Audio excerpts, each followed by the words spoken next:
नमस्कार, मैं हूँ विशाल पांडे और मैं सुना रहा हूँ प्रोफेसर उषा यादव जी की लिखी कहानी पतीली में खीर। एक गांव में मोहन नाम का एक गरीब लड़का रहता था। पूरी दुनिया में माँ के सिवा उसका और कोई न था। माँ दिन भर गांव के घरों में छोटे मोटे काम करती और बदले में 2-4 रोटियां पा जाती। कभी चटनी, कभी प्याज और कभी नमक के साथ उन्हीं रोटियों से दोनों जने अपना पेट भर लेते। इसके बाद मोहन घूमता फिरता एक मैदान की तरफ निकल जाता, जहां हर शाम गांव के बच्चे खेलते थे। वह दूर से ही देखता रहता, कोई उसे खेल में शामिल न करता। अंधेरा होने लगता तो खेल खत्म हो जाता। मोहन भी चुपचाप अपनी झोपड़ी में लौट आता। एक दिन मोहन ने गांव के बच्चों को शरद पूर्णिमा की खीर के बारे में बात करते सुना। आज शाम को उनके खीर बनेगी और फिर खुली छत पर रख दी जाएगी। रात में चंद्रमा की किरणों से अमृत झरेगा। सुबह उस खीर को सब लोग चाव से खाएंगे। मोहन को ये बातें सुनकर बहुत अचंभा हुआ। घर लौटकर उसने माँ से पूछा, माँ, आज शरद पूर्णिमा है? पता नहीं बेटा, माँ ने अनमने कंठ से जवाब दिया। तुम्हें तो कुछ नहीं पता रहता, मोहन झुझला गया। जानती हो, आज सब बच्चों की माँ स्वादिष्ट खीर बनाएगी। रात में खुले आसमान के नीचे रख देने से उसमें चांद की किरणों से अमृत वर्षा होगी। सुबह सब लोग उस खीर को खुश होकर खाएंगे। तू उन बच्चों की बातें सुनता ही क्यों है? माँ उदास आवाज में बोली। तेरी नसीब में जो सूखी रोटियां हैं उन्हें खा और खुश रह। नहीं माँ, मोहन मचल गया। आज तो तुझे भी खीर बनानी पड़ेगी। सिर्फ एक बार माँ, अपने बेटे के लिए क्या तू इतना भी नहीं करेगी? मोहन की ऐसी मनुहार सुनकर माँ उसका दिल न तोड़ सकी। दिलासा देते हुए बोली, ठीक है बेटा, मैं आज तेरे लिए ज़रूर खीर बनाऊंगी। पर गांव में घर घर भटकने के बाद भी माँ को न मुट्ठी भर चीनी चावल मिल सका और न ही लोटा भर दूध। निराश होकर वह थके कदमों से घर वापस लौट आई, पर उसने चूल्हा जलाकर उस पर एक पतीली ज़रूर चढ़ा दी। पतीली में क्या है इसे सिर्फ वही जानती थी। कुछ देर बाद मोहन ने उत्सुक होकर पूछा, पतीली में खीर बन रही है माँ? हाँ, माँ ने गंभीर स्वर में बोला। मैं खीर पका जरूर रही हूं, लेकिन खिलाऊंगी एक ही शर्त पर। कैसी शर्त? मोहन का कौतूहल बढ़ गया।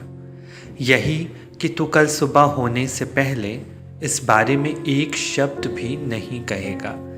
यदि तूने कुछ बोल दिया तो पतीली में खीर की जगह सिर्फ पानी रह जाएगा।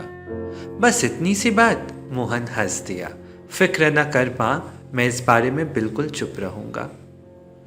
माँ को विश्वास था कि आखिर मोहन एक बच्चा ही तो ठहरा, कितनी देर अपने ऊपर काबू रख पाएगा। किसी न किसी पल कौतूहल से कुछ पूछ ही लेगा। बस सारी गलती उस पर थोप कर खीर के गायब हो जाने के लिए वह उसे ही जिम्मेदार ठहरा देगी। चूल्हे पर पतीली भर पानी चढ़ा होने की सच्चाई सिर्फ माँ ही तो जानती थी।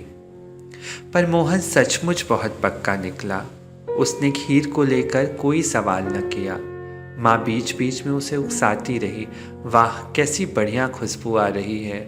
ओह, समझ ही नहीं रहा खीर में चीनी कितनी डालूं, ज़्यादा मीठी अच्छी रहेगी या कम मीठी? वाह, खीर तो पक गई। अब इसे सावधानी से खुले में टांग दूं ताकि कोई कुत्ता बिल्ली जूठा ना कर सके और चांद की किरणें अमृत इस पर बरसा सकें। माँ कनखियों से देखती रही कि मोहन अब या फिर अब तो कुछ बोल ही पड़ेगा, लेकिन मोहन पूरे समय एक शरारती हंसी हंसता रहा, जैसे कह रहा हो, मैं तुम्हारी बातों में आने वाला नहीं। मुझे मालूम है कि खीर के बारे में मुझे अपनी जुबान बिल्कुल बंद रखनी है। आखिरकार माँ को मानना पड़ा कि वह बेटे को किसी तरह भी डिगा नहीं सकी। लेकिन मुश्किल यह थी कि कल सुबह क्या होगा। खैर, झोपड़ी के बाहर एक ऊंची खूंटी पर माँ ने मुंज के बने एक छीके में पतीली धर दी और ठंडी सांस भरकर सोचा, राम ही जाने कल सुबह क्या होगा। मोहन तो उस रात जल्दी ही सो गया, पर माँ की आंखों में नींद न थी।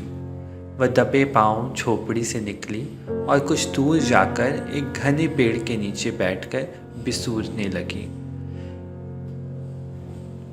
चटोरी श्वेता परी हर साल की तरह आज भी शरद पूर्णिमा की रात को आसमान से नीचे उतरी।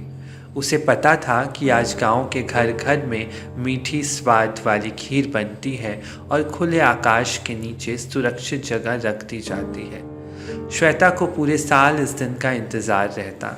वह छत छत घूमकर खीर की खुली हांडी में अपनी एक उंगली डुबोती और उसे चाटते हुए प्रतिक्रिया देती। कभी उसके मुंह से निकलता स्वादिष्ट, कभी निकलता अति स्वादिष्ट, और कभी मुंह बनाकर कहती बेकार, एकदम पनीली और बेस्वाद की। पर गांव के बाहर बनी जिस झोपड़ी के दरवाजे उसे कभी खीर की हांडी नहीं दिखी, वहां भी आज छीके में धरी पतीली को देखकर श्वेता बिल्कुल ठिठक गई। उसने सोचा, पहली बार शरद पूर्णिमा मनाने वाले घर की खीर उसे जरूर चखनी चाहिए। लेकिन ये क्या? श्वेता ने जैसे ही पतीली में उंगली डालकर खीर का स्वाद चखा, उसका सिर एक बार घूम गया। ये खीर है या सादा पानी? इसमें तो कोई स्वाद या लज्जत ही नहीं है। तब भी श्वेता परी को सिसकियों की आवाज़ सुनाई दी। उसने चौंक कर देखा। कुछ दूर स्थित एक घने पेड़ के नीचे बैठी एक स्त्री बिसूर रही है। कल सुबह मेरा मोहन कितना दुखी होगा जब उसे खीर की जगह पतीली में सिर्फ उबला पानी मिलेगा। हाय, मैं कितनी अभागी माँ हूँ जो अपने बेटे को एक छोटी सी इच्छा भी पूरी नहीं करके दे सकी। श्वेता पल भर में सब कुछ समझ गई। सिर्फ समझी नहीं, उसने अपना अगला कदम भी फौरन तय कर लिया।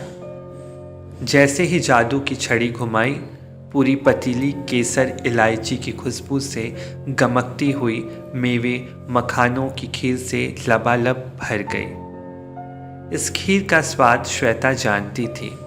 उसे चखने की ज़रूरत न थी। उसे याद आया, उसकी सहेलियां उसे चटोरी कहकर चिढ़ाती थीं। आधी रात को जाकर सबकी खीर जूठी कराने के लिए उसे लज्जित भी करती थीं।